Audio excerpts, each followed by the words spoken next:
సమయం లేదు. నేను అడిగిన దానికి స్ట్రైట్ గా సమాధానం చెప్పండి. ప్రజా ఉద్యమాలు సిద్ధం అవుతున్నారట, దాని గురించి మీరు కన్ఫర్మ్ మాట్లాడండి. దానికి చెప్తున్నాను ఒక్క విషయం వర్మ గారు. ఏదైతే ఫైల్స్ దగ్ధం అవుతున్నాయో దానికి సంబంధించి ఉదాహరణకి మనకి పుంగనూరులో దగ్ధం అయినప్పుడు అక్కడ ఏళ్లన్నీ కూడా పెద్దిరెడ్డి రామచంద్రారెడ్డి గారి వైపు ఇంకోటి వైపు చూపించినప్పుడు వాళ్ళే స్పందించాల.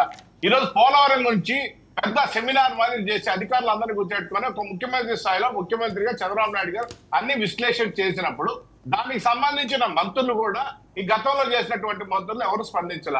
ఈ రోజు ఎవరు కూడా వాళ్ళు చేసిన తప్పులన్నీ కూడా బయటకు వచ్చే పరిస్థితుల్లో ఎవరు కూడా వాటికి సంబంధించి ఈయన ఏ సమీక్షలు అయితే జరిపాడో చంద్రబాబు నాయుడు గారు ఆ సమీక్షల మీద వాళ్లే మాట్లాడడానికి ఆలోచిస్తా ఉంటే జగన్ రెడ్డి గారు ఏదో మాట్లాడేస్తా ఉన్నారు. ఇవన్నీ పక్కన పెడితే ఉద్యమాలు ఏం చేయాలండి వర్మ గారు? ఇల్లు దేనికి ఉద్యమాలు చేయాలి?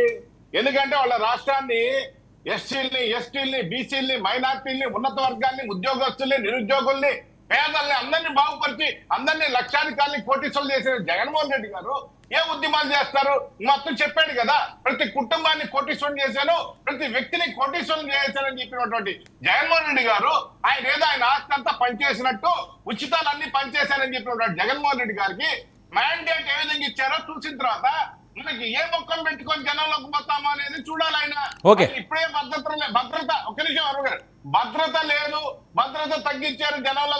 ముఖ్యమంత్రికి ఉన్నప్పుడే పరదాలు కట్టుకొని తిరిగితే రేపు ఏ మొక్కం పెట్టుకొని రోడ్లలోకి వస్తాడు వర్మ గారు? చీచి అనిపించుకుంటాడా? లేదు, జగన్మోహన్ రెడ్డి గారు రోషం ఎక్కువ, చీచి అనిపించుకోలేడు.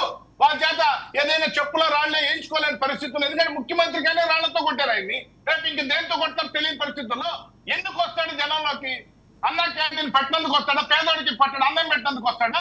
నిరుద్యోగుల్ని కరెంట్తో కొట్టించినందుకు వస్తాడా? లేకపోతే అమరావతి రైతుల భూములు నాటుకునేందుకు వస్తాడా? దేనికి వస్తాడు? ఏ ముఖం పెట్టుకొని జనాలకు? సరే, ఓకే, వెయిట్ చేయండి. ఇప్పుడు దేనికి వస్తారంటే వాళ్ళకి ఏదో వాళ్ళ యాక్షన్ ప్లాన్ ఉంటది కదా. రాలేరు గారు, మీరైనా నేనైనా జగన్మోహన్ రెడ్డి గారి ప్లేస్ లో ఉంటే మాట్లాడుతున్నాను నేను. చూడండి, అదిగో ఆయన ఏదో చూపిస్తున్నాడు. శేఖర్ ఏంటది? ఏదైనా చూపినండి సార్, వాళ్ళకి చేతనైతే వర్మ గారు నేను వచ్చి అసెంబ్లీలో ప్రశ్నించమానండి.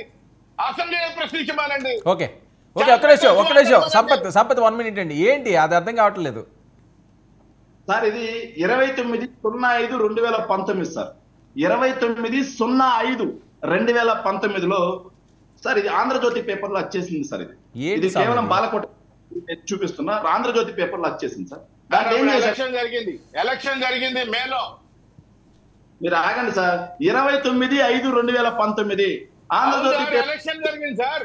ఏంటండి ఇప్పుడు ఆయన ఏదో చూపిస్తే మీరు ఎలక్షన్ జరిగిందని అది ఎవరికి రీచ్ అవ్వట్లేదు. సార్ పిపిఏ చైర్మన్ ఆర్కే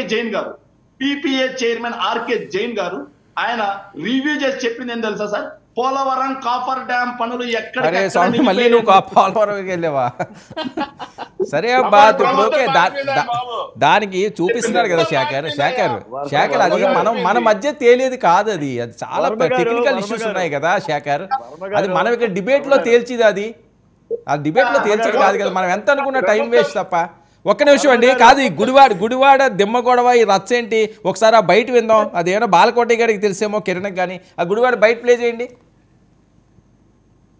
అంతేగాని మా తల్లి లాంటి జనసేన పార్టీ దిమ్మకి అరాచకత్వంగా ఆయన చేసేవన్నీ కూడా చాలా తప్పు. అతన్ని వెంటనే పార్టీ నుంచి సస్పెండ్ చేయాల్సిందిగా జనసేన తరఫున మొత్తం అందరి తరఫున నేను మాట్లాడుతున్నాను. నాగవరపాడు సెంటర్లో గల జనసేన దిమ్మనే, మా తల్లి లాంటి దిమ్మనే పగలగొట్టాడు. అతనికి ఏదన్నా ద్వేషం ఉంటే వాళ్ళ మీద చూపించుకోవాలి.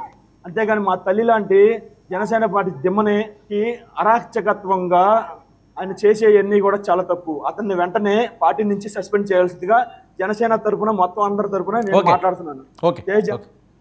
ఏంటి కిరణ్, టీడీపీ వాళ్ళు ఏదో జనసేన దిమ్మని బద్దలు కొట్టారట, ఏం జరుగుతుంది సార్? అది చాలా సెన్సిటివ్ ఇష్యూ సార్. టీడీపీ మొత్తానికి ఆపాదించే కన్నా కూడా అక్కడ ఒక ఎవరైతే లోకల్ లీడర్ ఉన్నాడో దారం నరసింహారావు అనుకుంటా అతని పేరు, అతను రీసెంట్గా ఎలక్షన్ ముందు వైఎస్ఆర్సీపీ నుంచి టీడీపీలోకి వచ్చిన వ్యక్తి. ఓకే, వైసీపీ నుంచి టీడీపీకి వచ్చిన వ్యక్తి. దీనికి వైసీపీ లింకులు ఉన్నాయా తెలియదు సార్, అది పోలీసులు ఇన్వెస్టిగేట్ చేయాలి. ఆ తాగిన మైకంలో